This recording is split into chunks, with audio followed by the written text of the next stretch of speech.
So this week, next week, possibly the third week, I'll be dressed like this. I was dressed like this Tuesday, and I liked it so much. Like, listen, the great thing about jeans like this, number one, it reminds me of what it was like to wear corduroys in first grade. So it kind of takes me back to my childhood. Secondly, the cool thing is that to find pants like this, you don't find multiple sizes of them. So I've got to exercise my stomach muscles, as chubby as I may still look, and have my stomach sucked in just to wear these the next 3 Sundays. And that's after I had my mom cut the sides and stitch in new materials. So and that's no joke. But speaking of jokes, do you know why the Grinch doesn't like knock-knock jokes? Because the Who's are always there. All right. Some jokes are so dumb, you just got to laugh at how dumb they are, not because they're funny, right? Anyways, we're going to get started in our series again. We're in our third week of a series called Don't Be Grinchy. And kind of the idea of this series, it has to do with the heart. But a lot of times as we go through life, we develop identities. And the identity of a Christian should never be that they're grinchy. Should never be that they're grumpy.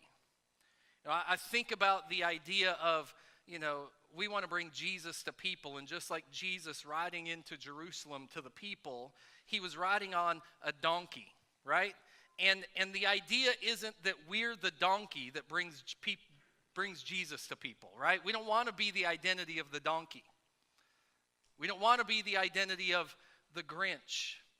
And so for the last couple weeks, what we've been looking at is the first week we talked about learning to guard the heart, because out of it flow the well springs of life. And so if this is the most valuable treasure that we have inside of us, that God has put inside of us, then we need to learn how to have boundaries in life. And the idea is that if you close this off and you put a case over it, it's going to be cold, it's going to be dark, and it's going to grow hard. But the idea behind that scripture is we've got to learn how to have proper boundaries. Our hearts continually as Christians supposed to be out there. We're putting it out there for people to experience that treasure. But you have boundaries around it. Now, last week, we talked about how even with boundaries, sometimes those boundaries are crossed, and we get gunk inside of our heart. And so we looked at the parable of the sower that Jesus shared. And in that parable, he talks about 4 different types of soil. Within that soil, there's people. The soil represents their heart. They have a hard heart. Some soil is full of rocks. Some people have a heart that's full of weeds and thorns. And the truth is, they may have God in them, but the things of the world are choking those things of God out of them. And so it's those 3 types of hearts that cause people to be grinchy. We become grinchy in life. And so we don't want to be grinchy. Even this time of year, in a season that's celebrating love and the Spirit of Christ, people have a tendency, because of the busyness of the Christmas season and the pressures and the stress of the Christmas season, to be grinchy, which completely goes against what the whole season is about. And so we've been looking at the idea of how we have a good heart, that healthy soil, heart that has proper boundaries and it has the ability to grow. And so over the last 2 weeks, we've been focusing on the Grinch and how his heart was 2 sizes too small because he wasn't properly guarding it. But over time, how he did the things he needed to do and connecting in relationship with God to put his heart in a place where it would be able to grow. And so we saw last week the Grinch's heart began to grow. So this week, our focus is not necessarily solely on the Grinch anymore, because we're not going to be Grinches, because we've learned how to properly guard our heart. And we've learned how to have healthy soil within our heart. So our focus is going to transition from the Grinch to the Who's. The Who's. Whoville. The Who's in Whoville. And so now we're looking at the who's. Because the idea is this, that many people, in order to have a changed heart, have to have that modeled for them. And the question is, who is going to do it? Let's watch this clip.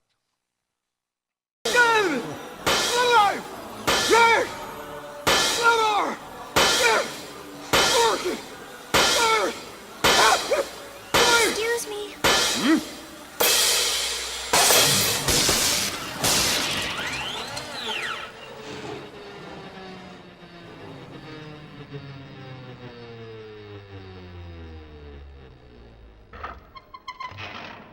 Hello, little girl.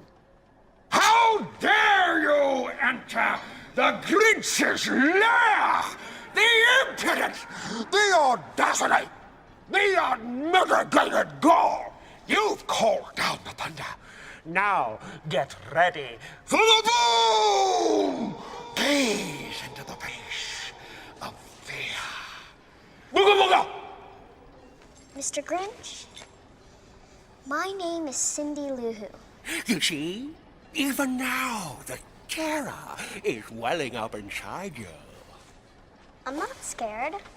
Denial is to be expected in the face of pure evil. I don't think so. Doubt? Another unmistakable sign of the heebie-jeebies. Now you're doomed.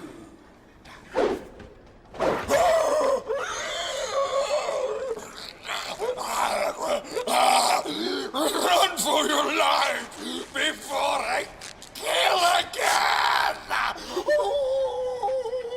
I'm a psycho. Danger! Danger!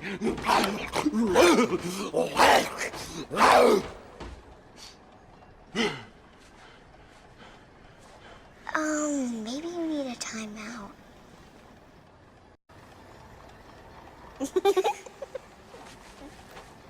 Kids today, so desensitized by movies and television. What do you want? Mr. Grinch, I came to invite you to be Holiday Cheermeister. Holiday who be whaty? Cheermeister. Huh? Share my celebrate with friends. That's a good one. All right. So, the idea this morning is that just like when God came down to earth and he showed his heart through the life of Jesus Christ, we're supposed to be the ones that model our heart for others. Who is going to be the one that is willing to show their heart like Jesus showed his heart? In this movie clip this morning, what we seen is Cindy Lou Who throughout the entire movie, not just in that clip, is continually trying to show the Grinch her heart so that he has change in his life. And if you looked at the life of Jesus and the ministry of Jesus throughout the entire lifespan of him being upon earth, he was continually trying to show his heart to people. And so this morning we're going to look at a story that when I read it, it seemed very who-ish concerning Jesus. That story is in Luke chapter 19. You can turn in your Bibles, verses 1 through 10. And I'm going to be reading out of the New Living Translation this morning. The scriptures say this: Jesus entered Jericho and he made his way through the town.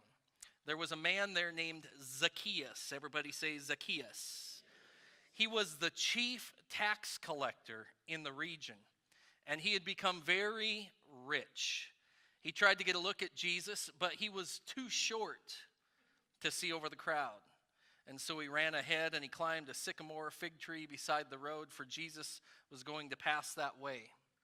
When Jesus came by, he looked up at Zacchaeus and he called him by name.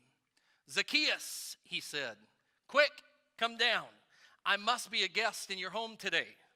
And Zacchaeus quickly climbed down and took Jesus to his house in great excitement and joy. But the people were displeased. He is gone to be the guest of a notorious sinner, they grumbled. Meanwhile, Zacchaeus stood before the Lord and said, I will give half my wealth to the poor, Lord. And if I have cheated people on their taxes, will give them back 4 times as much. Jesus responded, salvation has come to this home today, for this man has shown himself to be a true son of Abraham. For the Son of Man came to seek and save those who are lost. What I want you to see in the life of Zacchaeus, that we should desire in our own lives, but also desire in the lives of those around us, is that no matter what his reputation was or the life that he had lived, when Jesus came in contact with him, it said that he had great excitement, that he had joy. Those should be the markings of a proper and healthy heart. And then he offered to give. And giving should be the marking of a healthy heart. Now, when it comes to this story, we have to be careful not to just quickly read through it. Because if you just quickly read it, you'll simply come out with this headline, short rich guy gets saved. Right? Like, oh, that's cool. You know what? The short rich guy got saved. But there's so much more to the story of Zacchaeus that we don't understand if we read through it too quickly on how his heart was actually changed. And so this morning we're going to look at 3 things that Jesus and Cindy Lou did in showing their heart that helped change the hearts of the people that were around them. So number 1 this morning is that both of them, they look for the heart of others. They look for the heart of others. You know, in 1 Samuel chapter 16, verse 7 says, but the Lord said to Samuel, do not look at his appearance or at his physical stature, because I have refused him, for the Lord does not see as man sees. Now, stop right there. Everybody say that with me. For the Lord does not see as man sees. If I could just simply drive that point home this morning, I will have accomplished something.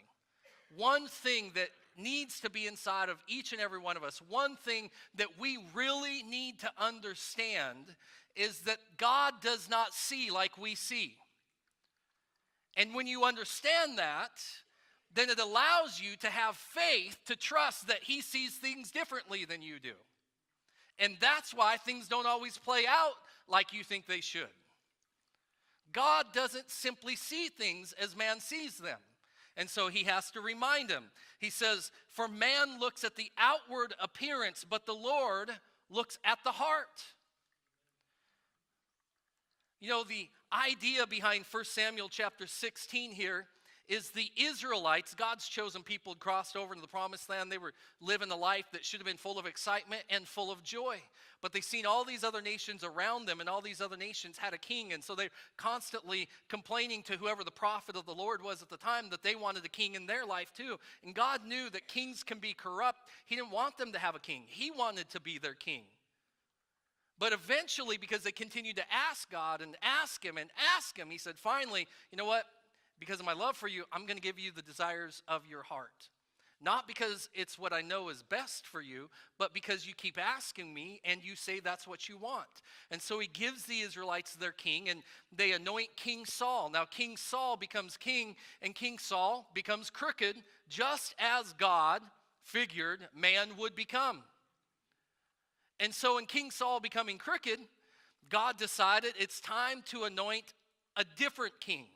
Somebody who has my heart, somebody who has a better heart. And so he tells his prophet Samuel, he's like, I want you to go out and I want you to anoint a new king. And so he goes to this man's house named Jesse. Jesse had a lot of different sons. Now, if you know the fullness of the story, Jesse had one son at the very end that was out shepherding sheep. Nobody thought he'd become king, and that's who God chooses. He becomes King David, and a lot of us have heard of King David. But the very first son of Jesse's that passes by Samuel, all the sons are going to pass by Samuel. God's going to tell him which one he wants him to anoint. The very first son passes by, and Samuel looks at him and he thinks, this man looks like he's the one. This young man, he'd be a great king. This must be him.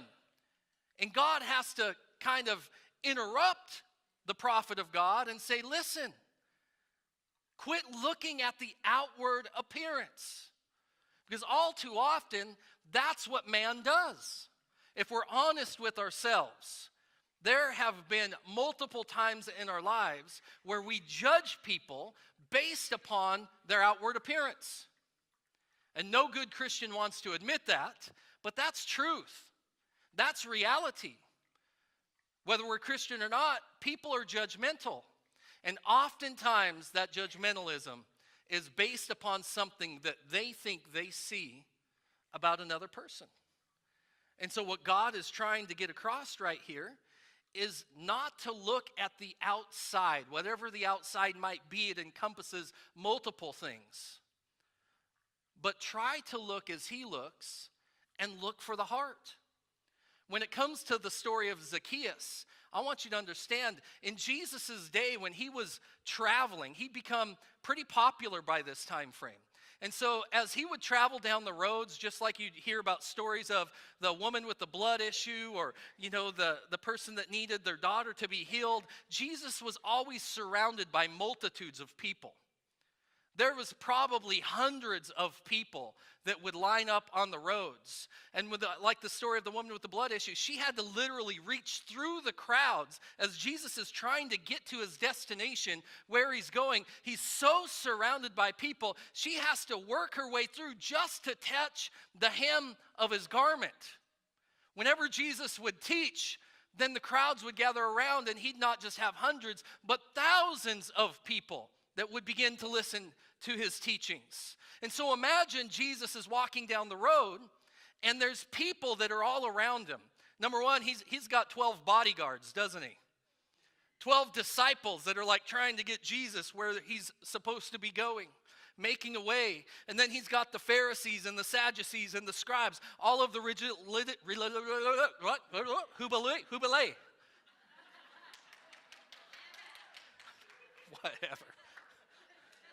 Who? So he's got all of these religious people that are around him because they're trying to trip him up. They want to find out what Jesus is saying, and they want to try and take the attraction away from Jesus. And so all of these people are around him. Then you've got common folk that they just want to catch a glimpse of Jesus. They've heard about his teachings. They've heard the power of God and the healings and the deliverances that are taking place. And if they could just catch a glimpse, if they could touch him, or if they could hear him talk or teach. And so the hundreds of people are literally surrounding him. And this short dude, he just wants to catch a glimpse of Jesus. Just this anonymous short guy jumps up in a tree so he can see Jesus walk by. I want to see this man. And so there's all these people, and Jesus stops to talk to one. How amazing is that? He could have talked to anybody, but he stops to talk to the short guy in the tree. And not only does he stop to talk to him, but he knows him by name. Now, I would venture to say he doesn't know him, but he knows his name. And so by name, he calls him down. And he doesn't just call him down and say, hey, I saw that you were trying to catch a glimpse of me. I thought since you made the effort to climb a tree, I might as well shake your hand and say, hi, I'm Jesus. Yeah, I'm the one that you've heard about. Is there anything that I can pray about for you? Pray for him and say, God bless you. Have a great day. No, instead, he invites Zacchaeus into relationship. He says, I'm going to go to your house and feast today. And the custom back in those days was that when you were invited into somebody's home, that it was an invitation into relationship. There was so much more to it than just having a meal together. And so it said that when the people heard that Jesus was going with Zacchaeus, that they were upset. Why would they be upset that Jesus is going to eat with somebody? That he's going to sit down in their house and have a meal. They're upset because of who Jesus is going with. Because what they know of this man is something completely different than what they think Jesus knows of this man. You see, Luke, the author of this gospel that's telling this story, just happens to mention two things about Zacchaeus. Number one, that he's the chief tax collector. Number two, that he's rich. So right away, that's two strikes against him in society. Because there was a prejudice against really rich people. And it didn't change in the last 2,000 years. Because many of us today, we have a prejudice against people who are really rich. Because we are jealous of what they have. Because we think, why should they have all that money when I'm suffering over here in my own little pitiful world? And so if we're not careful, we can be just like the people in Jesus' day were towards those rich people. So there was a strike against him because he was rich. The second strike was that he was a tax collector. Not just a tax collector, but the chief tax collector of the region. So what did that mean? That meant this. Back in Jesus' day, the Romans governed the land of Israel. They had conquered the land, and they had learned a lesson from other nations that had conquered land previous to them, that you just don't conquer them and then capture them and make them all slaves and take them captive into your land and make them work for you and do all of the work for you, because then it's a burden on you, because you now have to provide for all of these slaves. You have to feed them and take care of them. And there's all sorts of burdens that go with that. So they learned a lesson from the Persians, and they decided, you know what? We don't bring them back to our land and make them slaves. We're going to occupy their land. So we're going to put people in their land that are in authority, and then those people are going to tax the people. Let them work. Let them take care of themselves. But tax them so that we can make money from them that will continue to fund what we do and the nations we're trying to conquer. And so they would put people in the land who would be in authority, give them military, give them whatever they need, and then their job is to go and get money from the people. And guess what? If you are a Roman, more than likely you wouldn't collect the taxes yourself. You would have somebody else collect those taxes. It wouldn't just be anybody. You would go out and you would find a local to collect those taxes. Because you're not necessarily going to know who's rich and who's poor. There may be some people, it's obvious. There may be others that are misers. You know, the millionaire that still buys his shoes at Payless. He wears clothes from Goodwill like I'm wearing today. You'd never know, but a local would know. And so they'd get the locals to be the tax collectors.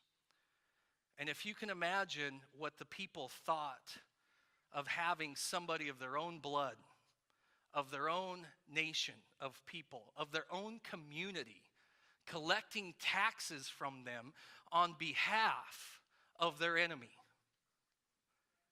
They were traitors. I mean, that would literally be like ISIS captures the United States, and then they send a few people to the Silver Valley because we've got all the silver in the world. And they build these mansions on the hill, and they're living a luxurious life, and they're taking from us left and right. And they send people like Bill. Bill, you know these people. Go out and collect taxes from them. And Bill shows up at your house, and he's like, hey, I need half of your paycheck. Half? Half already goes to the government. I need the other half. I won't have enough to live on. That's not my problem. It's my life or your money. And what are you going to think of Bill? He's a traitor. He's a traitor. And the Pharisees, the religious leaders, would teach that these people were the scum of the earth. They're nothing but traitors. You avoid them. You don't have relationship. You don't do anything with them. And Zacchaeus wasn't just a tax collector. He was the chief of the tax collectors. And if that wasn't enough against them, then some tax collectors would charge extra. Here's what the Roman government wants, but I want this much from you. That way they would cheat the people and they would become rich themselves. And so what we see in the story here is that Zacchaeus was the chief tax collector and he was rich. But the truth is, if you read through it, you're going to make a lot of assumptions based upon outward appearances. Because we really don't know much about Zacchaeus, do we? We don't even know how he became a tax collector. Did they force him to become a tax collector? Did they take applications from people? Hey, go fill out an application at the job service, turn one in, we'll go down, collect them, and we'll hire the tax collectors that we want. Or was it possible that Zacchaeus volunteered to be a tax collector? We don't even know Zacchaeus' past. Maybe he was an outsider from the very beginning. Luke points out that he's short, right? And kind of, the generalization about Jews is that they're a short people anyways. So in order for someone to be pointed out as short, you'd have to be really short. And some theologians believe that Zacchaeus was under 5 feet tall. And so is it possible that growing up, a lot of kids made fun of him, a lot of kids didn't like him, they picked on him, and throughout that time of being made fun of as being short, he'd go to apply for a job and he was overlooked. He was persecuted in his society, and he was thought of as being less than because of his stature and his physical appearance, that somehow over time, the way his own community treated him, that his heart would have grown hard towards them? We don't know. We don't know what his relationship was like with the people around him. Maybe it was easier for him to do good for the Romans because they would praise him than it would be for his own people who always looked down upon him. Maybe he was looking for love. And that's what brought him to this place. And the truth is, we don't even know how he became rich. We can guess. We can know what the history of tax collectors was. But is it quite possible? Is it possible that maybe Zacchaeus wasn't one who gained his wealth from other people? We don't know. The scriptures they don't tell us. We don't even know if he cheated people to get that wealth. You want to know why? Because here's what the scriptures do tell us. He says that now that I've seen the love of Jesus, I will give half of everything that I own to the poor. And if I've cheated anybody,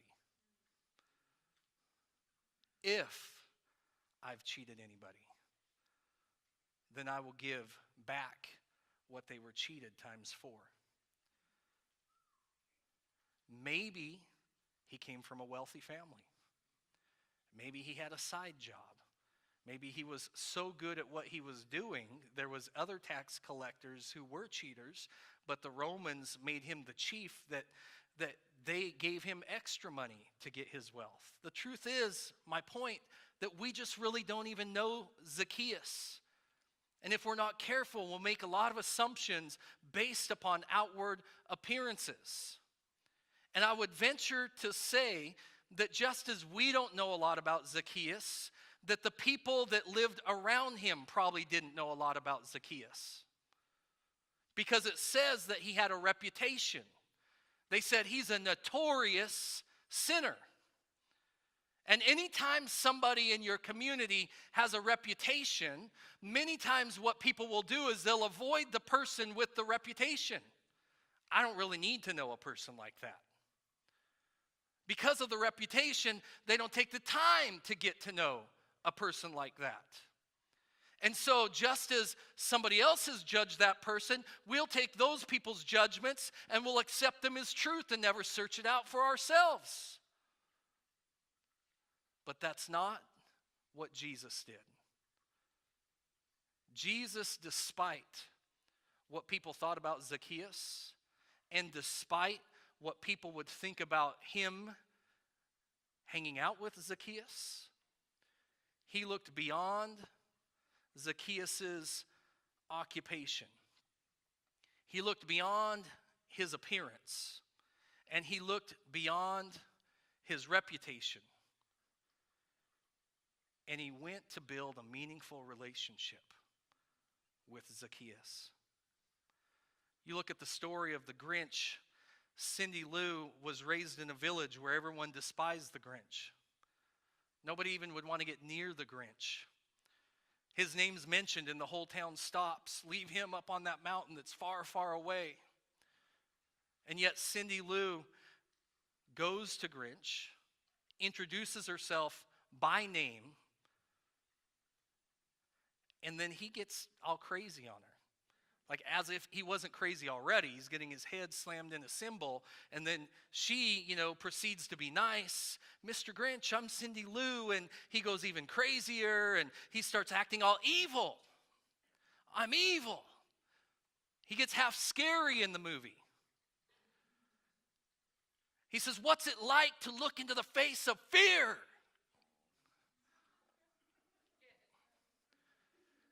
And then when she smiles and says, I'm not afraid, he goes even crazier. He goes and he gets the shirt on, he begins to tear it and rip it open. I'm psycho!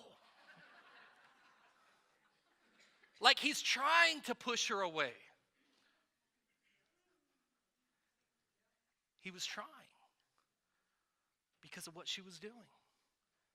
But she continued to pursue with kindness, no matter what appearance he gave her. The thing with Cindy Lou is she was able to see him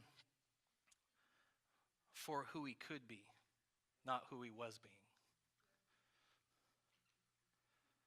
And I think that when it comes to Christians, that when God gave us the new heart of flesh, when we receive him into our life, that he also instills within that heart, his spirit, the ability to have discernment and the ability for us to also be able to look beyond appearance, to look beyond reputation, to look beyond attitude, and be willing to enter in to a meaningful relationship by showing our heart to others. My second point this morning is go to them. What you see in both stories is that they went to where those people are. It says that Cindy Lou, she went up to the Grinch's lair. And the Grinch's lair was so scary, like a haunted house, that it's where the teenage boys would bring their girlfriends to show off their manhood, that they were fearless, and then they'd all get afraid and they'd take off running anyways. Everybody was afraid to go where he was. But in her innocence, in her purity of heart, she wasn't afraid. She knew who she was. No matter what the atmosphere was, no matter what the place was, she still knew who she was. And it shows her in the movie going up and she knocks on the door, knock, knock, knock, and nobody's there. Nobody answers. But she invites herself in to where he was. She invites herself in to where he was. The story of Zacchaeus. Jesus says, get down off of that tree. And he says, I am coming to your house today. And he goes to where Zacchaeus was. And the interesting thing, just like Cindy Lou invited herself in, Jesus invited himself in. Like if they're not going to come to us, we're going to push through and go to them. Yes, Zacchaeus, like I said, could have said no, but more than likely he wasn't going to say no. I don't know if you've ever met somebody like that. Like, you know, they're talking and then they pretty much just invite themselves over and you're like, oh, okay, right? I can be that type of person sometimes. Usually, I just show up at people's houses. No warning. I'm just going to invite myself in because I want to see you for who you really are. The other day, I was at Jim and Karen's. I shouldn't say this. It might change your habits. Let's just say I have the ability to invite myself in, whether they're home or not. I don't know if they're home until I start yelling. A few weeks ago, I wanted to check on Jim. I'm like, hey, nobody's answering. Where's everybody at? I go sit down in Jim's chair. I guess he's not here. Take a selfie. Send it to Jim and Karen. This is what happens when pastor shows up and you're not home. I'll just invite myself in. The other day, I go back with Dougie, and we go to visit Jim, check on him. He's been having back surgery and, that sort of thing. And nobody's in the house. I'm yelling, and I'm yelling, and I'm yelling. I'm like, Doug won't come in, though. Like, he's still got those old person, considerations. He's trying to be nice and friendly and honorable. I'm like, Doug, no, come in. So we come over to the kitchen counter, and I'm leaving them a note. I'm telling them the story of when I took the selfie and just sent it to him a couple of weeks ago. And Karen walks out, what are you doing? Right? Like, I was just about to make myself at home. Right? There's just some people, like it doesn't matter what the person's like or how they're going to be. You know what? You invite yourself in. You just go to where they are. And that's what we see in the story, that Jesus just invited himself into Zacchaeus' house. And he went where they were, and because he went where Zacchaeus was, people again, they looked down on him. In verse 7, again, it says that, man, they were grumbling about it. They were displeased with what Jesus did. It says that he's going to the notorious sinner's house. That Jesus would actually go there. Go to that person's home, that he would actually hang out with them and spend time with them. And Jesus did it so frequently in his life that it became a part of his reputation. In Luke chapter 7, verse 34, says, the Son of Man, speaking of Jesus on the other hand, feasts and drinks, and you say, here's what you guys have to say about Jesus, he's a glutton, because he likes to go eat at other people's house. He's a drunkard. Says that he's a friend of tax collectors, the scum of the earth, and he's a friend of sinners. He's the greatest representative of God's heart upon the earth, and this is how people view him because of what he does. My question for us this morning as Christians is, what do people say about you?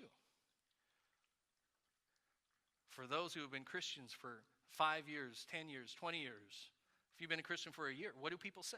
Do they say by where you go and you're willing to be that this is you, somebody who hangs out with sinners? That this must be your lifestyle? Are you so caught up in doing the church thing, in doing your own little family thing, that this kind of thing would never be said about you? I was thinking about this sermon this week, and I met with a friend of mine from high school that we've been rebuilding a relationship from high school. We hadn't seen each other for years until this summer. And it's amazing you can live in the same community all of your life and not run into people and not have the same friends that you grew up with. And we had the opportunity to connect, and we've been reconnecting. We went out to lunch on Friday, and I had this sermon on my mind, and he begins to tell me this story. He's a miner, and the company had their Christmas dinner at a motel over the hill, and they were all over there. A lot of the guys were drinking and stuff, so they stayed the night at the motel, and he got up early in the morning. He doesn't drink anymore. He recently quit and trying to make some changes in his life, and he went downstairs to the cafeteria. He just wanted to have a cup of coffee and wait for some of the guys to show up down there and visit with them. And there was some other guy that was down there, and so they began to talk and have coffee together. While they're talking, he said that there's a couple of gals that walked the hallway across from the cafeteria and into the bar. He thought, wow, it's 5 o'clock somewhere, I guess, but man, it is early. And then pretty soon a few more people walked in, and they go into the bar. And then a few more people walked in, and they go into the bar, and he's like, what is going on? There's a whole group that's going into the bar, and he actually, said it out loud to the guy that he was having coffee with, and that guy says, oh, no, those are my people. We have a Bible study in there. Do you want to join us? And so he was just blown away that they would go so outside the box as to have a Bible study inside of a bar. In the last, I think it's been a year or so, that Pastor Art Fleming, some of you know him, some of you don't, he's been a pastor here for years, had come to me and he asked for prayer, and his heart's always been to minister in Wallace, and he said he just feels called to do it differently, to not do the church thing, and so what he's felt led to do is he goes into a bar in Wallace. And he just sits down there about 11 o'clock in the morning, and there's certain people that show up every single day because they're looking for companionship there. They're looking for friendship, and they see Art. He begins to talk to them, and he's had opportunity to counsel, and he's been doing Bible study. There's not a lot of people, but there's a few that wouldn't be reached if people didn't get outside of the four walls and go to where they are, not fearing the atmosphere or the place, and building a meaningful relationship with people right where they are. That's part of the reason why I'm involved in different things like drug court, or we have somebody that's a part of the Kiwanis group. There's, I think about Rod Humphrey, that he belongs to the Comancheros, and my brother-in-law, he's into over in Seattle and Olympia. He, up until recently, had a Dodge Charger, or some dumb car like that. And I don't understand it, but they had a club for these. And so he joined the club. And he began to build meaningful relationships with other guys in the club. I think it's important that we don't get so caught up in ourselves that we miss going to where other people are and offering meaningful relationships with them. That's what God has called us to do. That's what Jesus said to his disciples when he left them to go. Point number 3 this morning is invite. Invite. When it came to Jesus, I guess you could say that he invited Zacchaeus, right? In a sense, he said, come on, I'm going to your house. And so there was an invite there. When it comes to Cindy Lou, she pressed through, and even at the very end, she still gave the Grinch the invite. And do you know what it said on the invite? To come to a place where there are friends. That was at the very end of the video. God has called Christians to be an inviting people,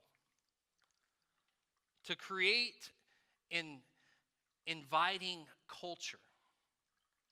In Luke chapter 14, verses 12 through 14, Jesus is speaking to somebody who's invited him to dinner. Again, he's eating dinner with someone.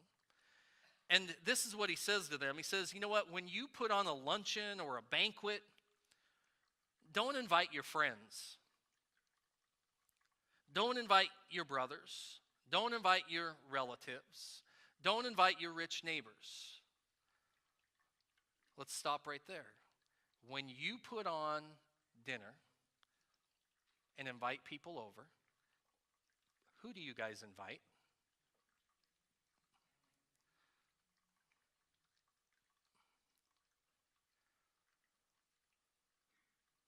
He goes on and he says, instead, invite the poor, the crippled, the lame, and the blind.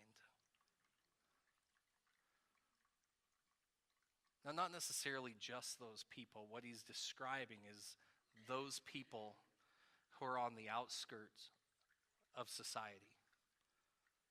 Those people that the common people look at as being uncommon. Those people that some people might look at as being crazy or a little strange, a little bit different.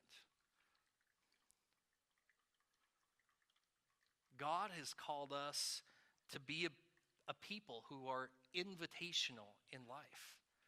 And you know, it's one of the most difficult scriptures for people to practice, for Christians to practice. I would venture to say in our church and probably most churches, very few people that sit in those churches that have been there a long time practice this scripture faithfully. And there's a lot of Christians that would sit in church on a Sunday morning and they're going to act all holy. I don't struggle with what you struggle with. I don't have them lusts. I'm not for money. I'm not greedy. I'm not prideful. They could say a lot of things like, I don't have these issues. But it's not about what you do or don't do, or it's not just about what you don't do in life that makes you holy. It's just as much of a sin for you to be told a scripture like this and not be doing it. I don't know why, but second service is getting it a little bit harder right here than first service. I mean, this is something I could probably spend another hour on. Are we really doing what God has called us to do when it comes to being and inviting people? To being in inviting culture to the world around us. You know, when it comes down to it, whether it's inviting somebody to church, maybe it's to a special event, maybe it's inviting them into your home, or it's inviting yourself, like Jesus did into Zacchaeus' home. What it really is all about is inviting people into a meaningful relationship. Because quite honestly, that's what people are looking for. My wife and I talk almost every week about people that we know who struggle with depression. And part of their struggle is because they first struggle with loneliness. People all around us continually struggling with loneliness. And you know that an invite, a simple invite, can be the one thing that brings transformation into people's hearts. You think about what the invite did to the Grinch. He stole everybody's goods, but because of the heart of somebody who invited him, he gave them all back. You think about what an invite did to Zacchaeus. It says that he's rich, he'd give half of everything he has, cut and dry, to the poor. And if he had ever cheated anybody, he's going to give it back to him times 4. Transformational relationship because Jesus was willing to show him his heart. You know that C.S. Lewis, one time, he wrote about 2 kinds of love. He says there are 2 kinds of love. We love wise and kind and beautiful people because we need them. But we love, or try to love, stupid and disagreeable people because they need us. This second kind is the more divine because that is how God loves us. Not because we are lovable, but because He is love. Not because He needs to receive, but because He delights to give. The message of God's love is told over and over again in the Bible. Probably best summarized by the Apostle Paul in Romans chapter 5 and verse 8 when he said, God demonstrated his own love for us in this, that while we were still sinners, Christ died for us. You think about this, that the Grinch, even though he was mighty Grinchy, Cindy Lou Who showed him her heart because he needed it. Even though Zacchaeus was a notorious sinner amongst his community, Jesus showed him his heart because he needed it. Even though we were still sinners, and we are still sinners today, God showed us his heart in that he sent his son Jesus Christ to die on the cross for us while we were still sinners. You know, as I was thinking about this, it made me think of the way we perceive people. And I like to share stories about my own faults in life, and hopefully that doesn't hurt too many people's image of me as pastor, because I am very imperfect. I just think about stories like a year and a half ago when I'm thinking about what I'm preaching. A year and a half ago, we came across a guy in our community that seemed a little bit different. He seemed a little bit out there. My family, they get to witness a lot of people as they sit in the coffee stand in the IGA parking lot. Like, they get to witness a lot of different people.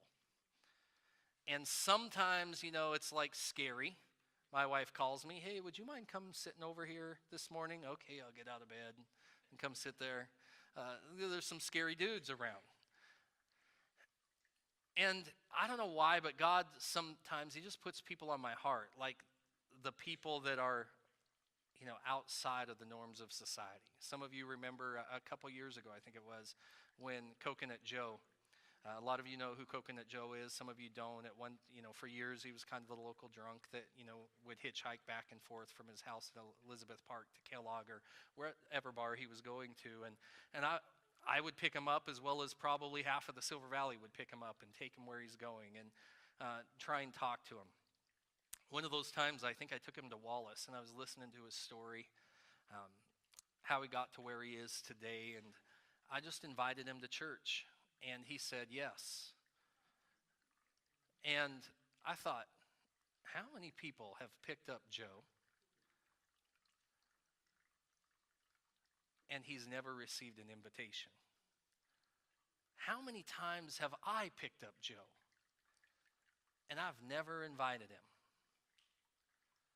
And it took one invitation for him to come to our church. And I think he came almost every Sunday.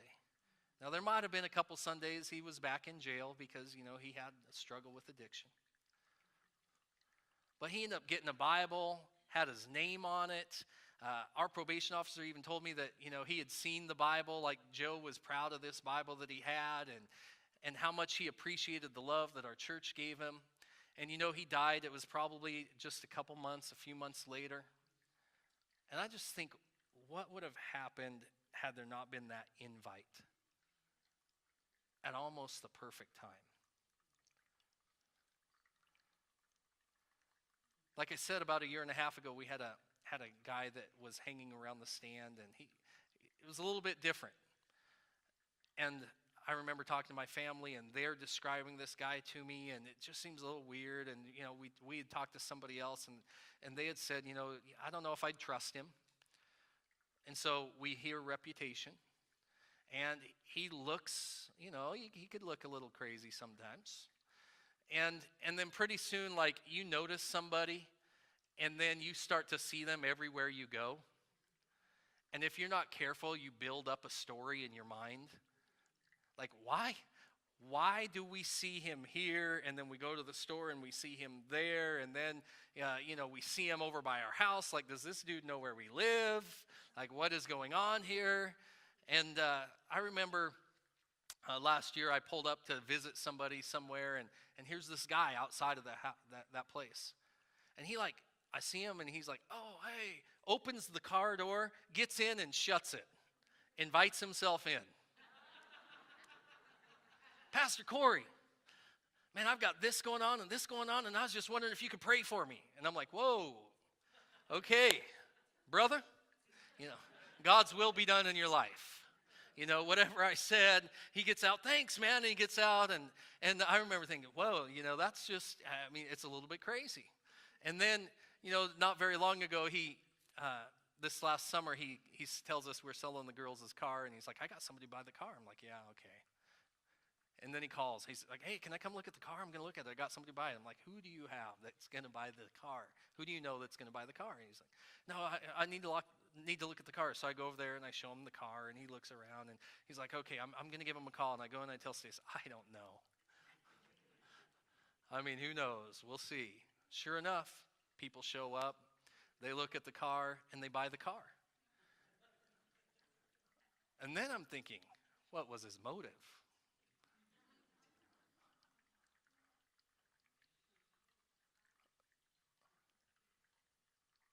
I know I'm the biggest sinner here. Was there something behind it? Was he just being kind? What was it? And then we start to do some things in my backyard over the summer, and he comes over one night. He's like, hey, can I look at your backyard? Sure. So we go and we look at the backyard. He starts giving us advice. Here's what I would do. I would lift that. And so I start asking him questions. How do you know all this? Well, this is what I used to do. He starts telling us about it. And then he would come check, sometimes like every night. He'd just appear out of nowhere. Boom, boom. Hey, what's up? He'd be at the door. Hey, you want to look at your backyard? Sure. Close the door behind me, and we'd walk around the house, and we'd look at the backyard. And then he'd have some thoughts. Sometimes he'd play with things a little bit. He'd say, oh, you know what? We need to hammer this down here. We pour some concrete, and he's walking to work, and he comes over, no gloves, nothing, freezing morning, and he's there to help do whatever we need him to do, and then he's off. But as he began to show up, we began to talk. And I'd learned more and more about him throughout that time. One day he tells me, I don't know if I'm going to be here much longer. And so I asked him why. He has terminal cancer. I said, man, I need to pray for you because you're starting to rub off on me. I really like you. And he says, that's the nicest thing anybody's ever said to me. Gave him a hug, and he'd cry, and we'd pray together, and we did this a few times. And then one night, a couple months ago, he showed up at our house, and he came in. Stacy and I just opened the door and invited him to come in and sit down. And for probably 2 hours, he shared his life story with us. He doesn't have the best reputation in town. He's done some things he shouldn't have done. But he's doing his best to make things right now. He basically said that's what he wants to do until God takes him, is he just wants to do good for people. He just wants to do good. And he cried. Then he'd apologize for crying. And then he'd cry some more, and we would cry with him. And I could tell you, as crazy as he may seem sometimes, the things that he's done in his past and what his reputation might be, man, I would trust my family with this guy. I would let him come in my garage and use whatever he needs to use and leave. I could tell you honestly to this day now that I love him. I don't know if he'll be here this spring, but I know that because of an opportunity that arose, and by God's grace, it wasn't on my side. It was on his. And he pursued it, that God actually changed my heart for him. and he grew my heart in the process. And I'm hoping and believing that before he's gone, we'll see him in church. I'm believing in the new year, we'll see him here. And my challenge for all of you today is this, that in this holiday season, you're going to be spending time with family and friends. Number one, I hope that you take God's word to heart, and that just maybe you would invite somebody who is uncommon into your circle. Secondly, whether it's a stranger or it's somebody that's close to you, you'll probably be spending time with somebody that drives you crazy.